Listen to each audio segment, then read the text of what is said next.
I want to share just a few thoughts before we move into the rest of our program about our blueprint, our regional blueprint.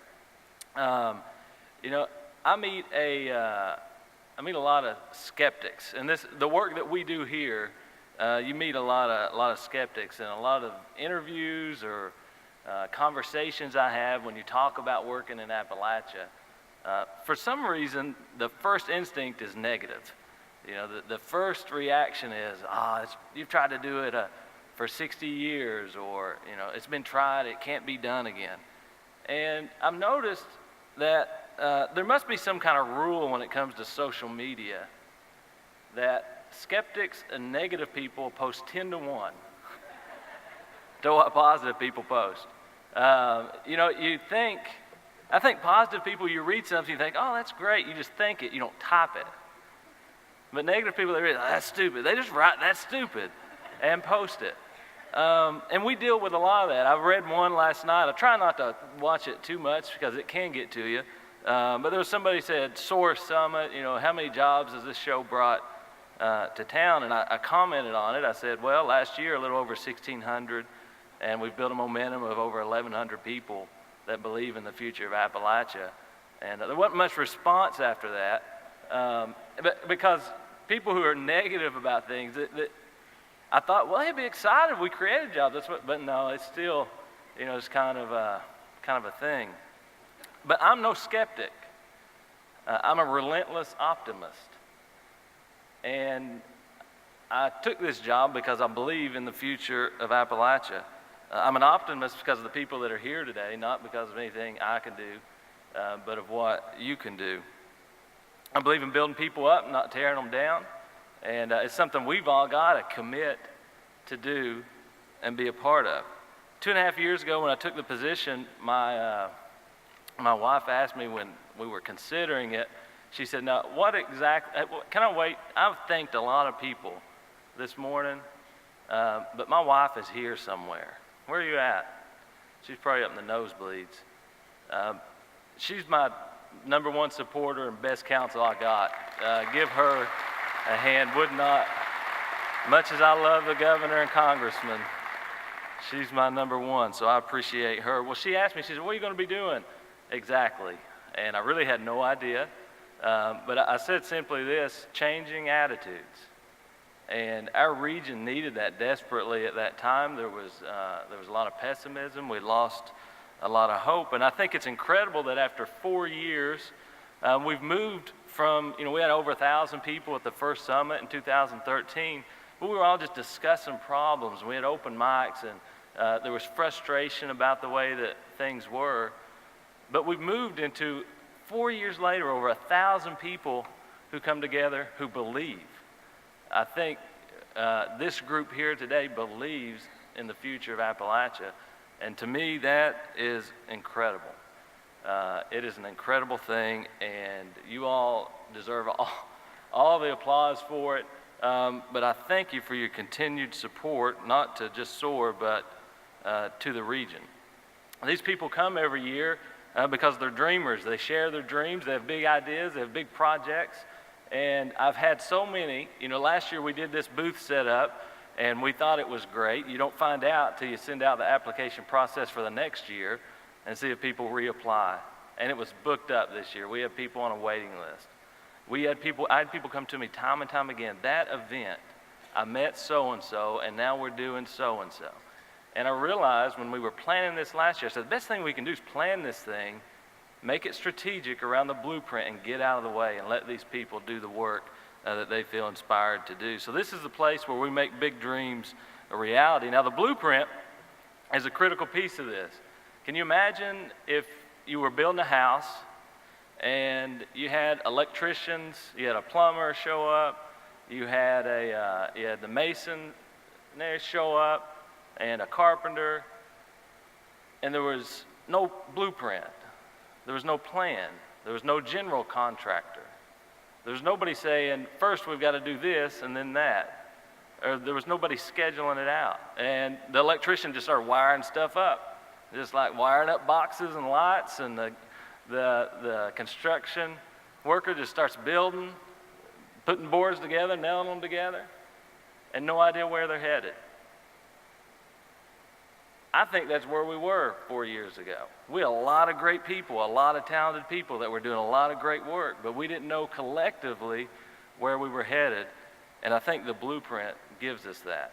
The blueprint's important because over 3,000 people had input into it. It casts our vision, it shows where we're headed. Where we're headed is a connected Appalachia, a region and communities where you don't have to ask the question, can I get Wi-Fi? Can I get the internet? Can I afford the internet? Is that all fixed in 4 years? No. Is it going to be fixed by next year? No. But you better believe people are working it, and they're working it hard. The second was highly skilled. We've got to be highly skilled in 21st century skills in technology. You know what I'd love to see, where when you're encouraging your 16-year-old to get a part-time job, and they come to you, Mom, I made $30,000 on YouTube last year. That's happening. It's literally happening. I had a parent that got the W-2 for their child, and they made $30,000 last year on YouTube. That is not a bad thing. There's probably kids making more than their parents, and we need to encourage it, and we need to get it in K through 12, and we need to be specifically and intentionally teaching digital economy skill sets. They're entrepreneurial, they're starting businesses, and when I was in high school, I never dreamed I could start a business. I'd never heard of that, didn't know what it meant. We've done so much great work with the Innovation Network Office, Small Business Development Centers, SCED, all these groups are piling in and making kids think, you can start your own business in Appalachia. And if we're connected, you can sell to anywhere in the world. Your market's not just your community. You got to be healthy. We got to address the obesity, the diabetes, the substance abuse.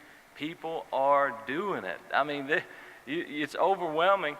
In this economic development event, we have the greatest number of health-related projects and partners because it is critical to what we're doing moving forward. They're industrial. Our industrial parks are full. If you want a job as an electrician, as a welder, there's a place to go to work. That's our vision. A food haven. Who likes local food? You know what I love? Food from Eastern Kentucky? Pickled corn. I thought it came from the garden that way when I was a kid. I didn't know there was regular corn. That's pretty neat.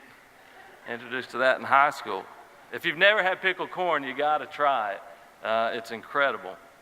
It's a destination. People coming from all over the world to see these hills, to see the beauty, enjoy the streams, the outdoors. That's our vision. That's the blueprint. I'm not going to go into what the goals are because we got the paper over there. You can go read it. It's 20 pages. And that's not what SOAR is going to do. It's what we're all going to do. It's how it's organized here today. If you look at the app, if you look at anything we do at SOAR, the blueprint is where we start. It's the plan for a 21st century Appalachia. Faith is believing in things you can't see. A lot of that, it's hard to imagine your community looking like that. But we have people in here that believe, and you've seen our hashtag, faith and grit. Faith, you got to believe in it first, but it doesn't happen without some hard work. And grit's what it takes when you meet skeptics, when people say there's no way, when you're discouraged, when you failed completely, and everybody says, what are you even doing? 4 years in proves to me we've got grit. Proves to me that you've got grit. And we're going to continue to build on that. What I'm going to ask is that you take ownership in the blueprint. We're going to do something over the next 3 to 6 months where we're going to create a strategic partner program so that your organization can become a formalized partner with SOAR. And if you're working in broadband or health, then you're going to be able to come on as a partner of SOAR. We're going to build an organized database on our website. We're going to begin to build committees in your community because that vision of a connected community, that's also our vision for your community. So you've got to start at the ground first, and we're going to help you. And we're going to build groups to get it done. I do it because I'm a dad. Got a 7-year-old little girl growing up about 20 miles from here. And I ask myself all the time, 20 years from now, what's it going to be? Where are we going to be? And God has put me in a position to just try to help. And I'll take that very seriously. So I'm asking for the sake of the next generation And this is important to Kentucky. These 54 counties we work in, there's 120 in the state. It's half of the state. It's important to Kentucky. If you look at the country, this region that we're in eastern Kentucky, southern Kentucky, northeastern Kentucky, is one of the most economically challenged parts of the United States of America. There's a lot of work to be done. And I believe with a little faith and a lot of grit, we can turn this blueprint into a reality. And I need your help. I want us to continue to collaborate, build unity, and build a 21st century Appalachia. Does that sound good? Can we do it?